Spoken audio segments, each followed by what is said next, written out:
వేట కొనసాగుతోంది. పుల్వామాలో టెర్రరిస్టులు భద్రతా బలగాలకు మధ్య ఎన్కౌంటర్ జరుగుతున్న అంశానికి సంబంధించిన war and big breaking news చూస్తున్నారు.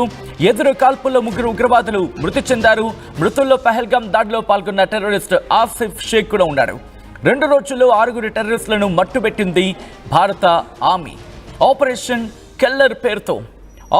కెల్లర్ పేరుతో ఉగ్రవాదుల కోసం గాలింపు చర్యలు వేగవంతం చేస్తుంది భారత్. ఈ నేపథ్యంలో విజువల్స్ మీరు చూస్తున్నారు. ఏ స్థాయిలో అక్కడ ఈ ఆపరేషన్ కెల్లర్ జరుగుతోందనేది మీరు చూడొచ్చు. ఇటు భారత ఆర్మీకి సంబంధించిన ఆ వ్యాన్స్ కావచ్చు, లేకపోతే దాంతోపాటు వాటికి సంబంధించిన టీం అంతా కూడా అక్కడికి చేరుకుంది. దాదాపుగా 3-4 రోజుల నుంచి అక్కడ ఆపరేషన్ జరుగుతోంది. అక్కడ ఎవరెవరు ఉన్నారు, దాంతోపాటు ఏ సంస్థకు చెందిన వాళ్ళు ఉన్నారు, వీటన్నిటికన్నా ముఖ్యంగా 3 ఉగ్రవాదులని హతమార్చిన తర్వాత 3 ఉగ్రవాదుల ఆ రక్తాన్ని ఇక్కడ తడిపిన తర్వాత అప్పుడు తెలుస్తోంది వాళ్ళకి బాగా తెలుస్తోంది. ముఖం పగిలే సమాధానం, మూతోడు జవాబ్ దెంగే, ఇది భారతీయులు చెప్పిన మాట. ప్రస్తుతం వెతికి వెంటాడి మరి చంపుతోంది భారత ఆర్మీ. ఏ మూలన దాక్కున్నా, ఏ కలుగులో ఏ పందుకొక్కున్నా వాటిని వెతికి బయటకు లాక్కొచ్చి కుదిరితో పొగబెట్టి వాటిని కలుగులోంచి బయటకు లాగి ఫాట్ మని తలలో ఎగరగొడుతోంది భారత ఆర్మీ. ముష్కరుల వేట కొనసాగుతున్న ఆ విజువల్స్ మీరు చూస్తున్నారు. ఇన్నాళ్ళు భారత శాంత స్వరూపాన్ని చూశారు. ఇప్పుడు ఉగ్ర రూపం భారత్ ఎత్తింది. అదిగో మీరు చూడొచ్చు ఆ లిస్ట్. అమీర్ నజీర్ వానీ, వాటితో పాటు యావర్ అభట్, వీళ్ళు 3 కూడా భారత ఆర్మీ మట్టుబెట్టింది. అమీర్ నజీర్ వానీ, ఆసిఫ్ అహ్మద్ షేక్, యావర్ అహ్మద్ భట్, వీళ్ళు 3 కూడా ఇటు జమ్మూ కాశ్మీర్ పుల్వామాకు చెందిన వాళ్ళు. ఒక్కొక్కరి ఆ ప్రొఫైల్ ఫ్రమ్ ద బిగినింగ్ చూసే ప్రయత్నం చేద్దాం ఇండివిజువల్గా. వాళ్ళకి సంబంధించిన డీటెయిల్స్ మీరు చూడొచ్చు. అక్కడ ఈ షేక్ సంబంధించి ఆసిఫ్ అహ్మద్ షేక్గా చెప్పుకుంటున్నారు. ఈ ఇతగాడికి సంబంధించి మీరు చూడొచ్చు ఆ ప్రొఫైల్ అంతా కూడా. ఆ తర్వాత అమీర్ నజీర్ వానీ, వాళ్ళ తండ్రి పేరుతో పాటు వాడు 27 చూడండి ఏ స్థాయిలో వాళ్ళు పొల్యూట్ చేస్తున్నారు. దాంతోపాటు ఒక్కసారి ఆపే ప్రయత్నించండి. అడిషనల్ ఇన్ఫో అంటూ కూడా ఆ ఇన్ఫర్మేషన్ మీరు చూస్తే కనుక ఎఫ్ఐఆర్లు ఉన్నాయి. ఎంత దుర్మార్గంగా ఉంటుందంటే అక్కడ పరిస్థితి వీళ్ళు చూడొచ్చు. అడిషనల్ ఇన్ఫర్మేషన్ అంటూ మీరు చూస్తే ఇండల్జ్డ్ అంటూ కూడా ఒక అంశానికి సంబంధించి మాట్లాడుతున్నారు. ఇక్కడ additional info, FIR registered case under section 38 UAP Act regarding his induction with terror ranks అంటూ indulging missing from 25th April 2024 అంటూ 20 ఏళ్ళు అంతే, పట్టుమని 20 ఏళ్ళు. ఏ స్థాయిలో వాళ్ళని పొల్యూట్ చేస్తారో తెలుసా? కేవలం 5,000కు 10,000కు. ఇక్కడ కీలకమైన భారత సమాచారాన్ని ఆ దుర్మార్గులైన ఉగ్రవాదులకు చేరవేస్తే వీళ్ళకు 5,000 10,000 వీళ్ళ ప్రాణాల ఖరీదు తెలుసా మీకు? 5,000 10,000 ఆ స్థాయిలో బ్రెయిన్ వాష్ చేస్తారు. వీళ్ళు బ్రెయిన్ వాష్ చేస్తారు. ఆ తర్వాత యావర్ అభట్, వీళ్ళ ఏజ్ అందరిది చూడండి మహా అయితే 20 నుంచి 30 ఏళ్ళే. వీళ్ళని టార్గెట్ చేసుకుంటారు.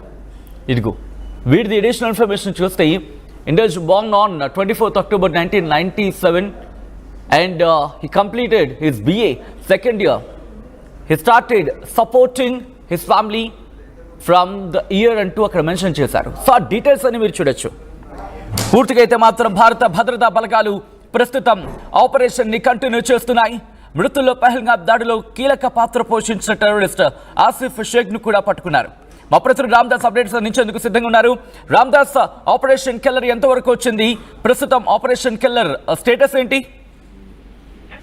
జమ్మూ కాశ్మీర్ పోలీస్ అలాగే చినార్ కార్ప్స్ ప్రస్తుతం దీన్ని ధృవీకరిస్తున్న ఎక్స్ లో ఒక పోస్ట్ చేశారు. ప్రధానంగా అవంతిపురాలో ఎన్కౌంటర్ చోటు తీసుకుంది. భద్రతా దళాలకు ఉగ్రవాదులకు జరిగిన ఎదురు కాల్పులో 3 ఉగ్రవాదులు మరణించారు. కాశ్మీర్లోని పహల్గామ్ నరమేధం సృష్టించిన ఉగ్రవాదులను మట్టుపెట్టేందుకు ఈ వేట అయితే సాగుతోంది. అవంతిపురాలో ఇవాళ ఉదయం భద్రతా దళాలకు టెర్రరిస్టులకు ఎదురు కాల్పులు జరిగాయి. దీంట్లో 3 టెర్రరిస్టులు హతమయ్యారని పోలీసులు చెప్తున్నారు. దక్షిణ కాశ్మీర్లోని పుల్వామా ఉపజిల్లా ఇది అవంతిపుర ప్రాంతంలో త్రాల్ పరిధిలోని నాదర్ గ్రామంలో కార్డన్ సెర్చ్ నిర్వహిస్తున్నారు. ఆ టైంలో ఉగ్రవాదుల కదలికలను పోలీసులు గుర్తించారు. దీంతో ఉగ్రవాదులు ఒక్కసారిగా ఫైరింగ్ ప్రారంభించారు. దీంతో భద్రతా దళాలు కూడా ఎదురు కాల్పులు జరిపాయి. So Jammu Kashmir police encounter జరిగిందని అయితే ఖచ్చితంగా ధృవీకరిస్తున్నారు. పోలీసులు భద్రతా బలగాలు ఉగ్రవాదులను పట్టుకునే పనిలో ఉన్నారు. సో ప్రస్తుతానికైతే జాయింట్ ఆపరేషన్ కొనసాగుతుంది. ఇక పహల్గామ్ ఉగ్రదాడి తర్వాత భద్రతా దళాలు ఈ ఏరివేత అనేది ముమ్మరం చేశాయి. 2 రోజుల క్రితం షోపియాన్ లో జరిగిన ఎన్కౌంటర్ లో 3 టెర్రరిస్టులు హతమయ్యారు. అలాగే జంపాత్రి కెల్లర్ ప్రాంతంలో భద్రతా బలగాలు కశ్మీర్ పోలీస్ జాయింట్ ఆపరేషన్ చేపడుతున్న పరిస్థితి. సో ఇది 48 అవర్స్ లో ఇది 2వసారి ఫైరింగ్ అనొచ్చు. సో 13వ తారీఖు కాశ్మీర్ లోని షోపియాన్ లో జరిగిన ఎన్కౌంటర్ లో 3 చనిపోయారు. మొదట కుల్గామ్ లో ప్రారంభమైంది ఇది. అలా షోపియాన్ వరకు కొనసాగింది. అటవీ ప్రాంతంలో ఉగ్రవాదులు మట్టిపెట్టారు. పక్కా ఇంటర్నేషనల్ ఏజెన్సీస్ ఇంటెలిజెన్స్ ఇన్పుట్స్ ఆధారంగా ప్రస్తుతం ఒక అంతర్జాతీయ నిఘా సంస్థ ఇచ్చిన ఇన్పుట్స్ ఆధారంగా పోలీసులు అయితే ఆ ప్రాంతాన్ని జల్లెడ పడుతున్నట్టు తెలిసింది. ఉగ్రవాదులు దాక్కున్నారనే సమాచారంతో భద్రతా దళాలు వాళ్ళని ఏరివేసేందుకు చర్యలు చేపడుతున్నారు. ముఖ్యంగా షుకల్ కెల్లర్ ప్రాంతంలో ఉగ్రవాదులంటూ రాష్ట్రీయ రైఫిల్స్ యూనిట్ ఇంటెలిజెన్స్ సమాచారం కూడా ఇచ్చింది. దీంతో భద్రతా దళాలు కూంబింగ్ ఆపరేషన్ ప్రారంభించాయి. ఈ సమయంలోనే భద్రతా దళాలు టెర్రరిస్ట్ మూకలు ఎదురుపడినప్పుడు కాల్పులు జరిగిన పరిస్థితి. సో ఎదురు కాల్పులో 3 హతమయ్యారు. ఇంకా ఈ ఆపరేషన్ కొనసాగుతుందని భారత సైన్యం అయితే ట్విట్టర్ లో పోస్ట్ చేసిన పరిస్థితి. సో ఆ రకంగా పహల్గామ్ దాడిలో 26 మంది మరణించిన తర్వాత భారత సైన్యం అయితే తీవ్రమైన దృష్టి సారించింది. ఆ రకంగా సరే మనం ఆపరేషన్ సింధూర్ పిఓకేలో అవన్నీ జరిగిన సంగతి తెలిసింది. బట్ ఇప్పుడున్న ఇన్పుట్స్ ప్రకారం నేను మీకు ఈ ఎవరెవరు చనిపోయారని ఒకసారి చెప్తాను. ఈ ఆపరేషన్ లో లష్కర్ ఎ తోయిబా ఎలిటీతో అనుబంధంగా ఉంటే 3 టెర్రరిస్టులు హతమయ్యారు. వారిలో ఏ కేటగిరీ లష్కర్ ఇ తైబా కార్యకర్త, ఆ group proxy the resistant front TRF యొక్క టాప్ కమాండర్ షాహిద్ కుట్టాయ్ ఉన్నారు. ఏప్రిల్ 22న జరిగిన పహల్గామ్ దాడిలో 26 మంది మరణించిన దాంట్లో ఈ పర్యాటకులు అలాగే చాలా మంది చనిపోయిన దాంట్లో ఇతను అనేక పాత్ర ఉంది. అంతేకాదు అక్కడ స్థానికంగా కాశ్మీర్ లో బీజేపీ సర్పంచ్ ఒక అతని హత్య చేశాడు. అలాగే ఆర్మీ సిబ్బందిని కూడా హత్య చేసిన అనేక ఉన్నత స్థాయి దాడిలో ఈ కుట్టాయి పాత్ర ఉంది. వీడు చాలా హత్యలు చేశాడు. అలాగే మొన్న పహల్గామ్ దాడిలో కూడా పాల్గొన్నట్టు తెలుస్తుంది. అలాగే ఈ 13వ తారీఖు జరిగిన షోపియాన్ ఎన్కౌంటర్ లో అతమైన ఉగ్రవాది అద్నాన్ షఫీదార్ అంటున్నారు. అతను కూడా షోపియాన్ లో చాలా మంది కార్మికులపై దాడికి పాల్పడ్డాడు.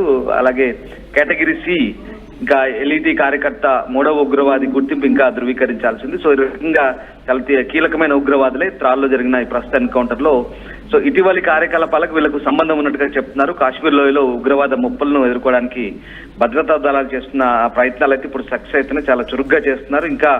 ఇంకా ఏమైనా ముప్పులు ఉన్నాయంటూ పూర్తి స్థాయిలో ఇంకా శోధన సాగిస్తున్నారు. ఆ ప్రాంతంలో అయితే ప్రస్తుతం సిచ్యువేషన్ ని పూర్తిగా న్యూట్రలైజ్ చేసిన పరిస్థితి. కార్డినెన్స్ సెర్చ్ కొనసాగుతుంది, కోంబింగ్ కొనసాగుతుంది. జమ్మూ కాశ్మీర్ పోలీస్ అలాగే సిఆర్పిఎఫ్ అలాగే మిగతా భద్రతా దళాలన్నీ కూడా జాయింట్ ఆపరేషన్ అయితే కొనసాగిస్తున్న సచిన్. ప్రస్తుతం ఉన్న పరిస్థితుల నేపథ్యంలో ప్రస్తుతానికి తీవ్రవాదుల ప్రయత్నం చేయని అంశానికి సంబంధించి Srinagar head quarters 15 corps army tweet చేసింది. ఈ అంశానికి సంబంధించిన ఇన్ఫర్మేషన్ చెప్పే ప్రయత్నం చేస్తున్నాను. On May 15, 2025, based on specific intelligence input from intelligence agency, a cordon camp search operation was launched by Indian Army, Jammu and Kashmir Police and Srinagar sector CRPF at Nadir, Tral, Avantipura. Suspicious activity was observed by vigilant troops, and on being challenged, terrorists opened heavy fire and a fierce gunfight ensued. Operation is in progress అంటూ ఇప్పటికీ ఇంకా operation కొనసాగుతోంది. Latest update ఏంటంటే ఉగ్రవాదులు భారీగా కాల్పులకు తెగబడ్డారనేది latest update అందుతోంది. అంటే ఏ స్థాయిలో అక్కడ మరి ముఖ్యంగా ఎదురు కాల్పులు చోటు చేసుకుని అర్థం చేసుకోవచ్చు. నాదేల్, త్రార్ అలాగే అవంతిపుర ఈ 3 ప్రాంతాల్లో కూడా ప్రస్తుతం Jammu and Kashmir police, Srinagar sector CRPF బలగాలు, దాంతోపాటు కేంద్ర బలగాలు ఇవన్నీ కూడా అక్కడికి చేరుకుంటున్నాయి. ఈ ఆపరేషన్ ని కంటిన్యూ చేస్తున్నాయి. మా ప్రతినిధి రామ్దాస్ అప్డేట్స్ అందించేందుకు సిద్ధంగా ఉన్నారు. రామ్దాస్ ప్రస్తుతం ఈ ఆపరేషన్ కొనసాగే అవకాశం కనిపిస్తోంది. ఉగ్రవాదులు మళ్ళీ భారీ స్థాయిలో ఎదురు కాల్పులకు దిగినట్టుగా తెలుస్తోంది. ఏం జరుగుతోంది? అదే ఇప్పుడు Chinar corps of Indian army అధికారిక ఎక్స్ హ్యాండిల్ లో పోస్ట్ చేసింది. సో ఉగ్రవాదులు అయితే భారీ కాల్పులు జరిపారు. భీకర కాల్పులు అయితే కొనసాగుతున్నాయి. వాళ్ళు ఇటు మన భద్రతా బలగాల్ని సవాల్ చేస్తున్నారు. సో తిప్పి కొడుతున్నాం. దీంతో ఆ ఎదురు కాల్పులో 3 అయితే ప్రస్తుతం హతమయ్యారు. వీళ్ళంతా కూడా కీలకమైన టెర్రరిస్టులే. మొన్న జరిగిన పుల్వామా దాడితో సంబంధం కూడా ఉంది. అలాగే దాంతో పాటు లోకల్ గా కూడా అలజడి సృష్టిస్తున్నారు. స్థానికంగా ప్రజాప్రతినిధులను హత్య చేయడం, స్థానికంగా హత్యలకు పాల్పడడం,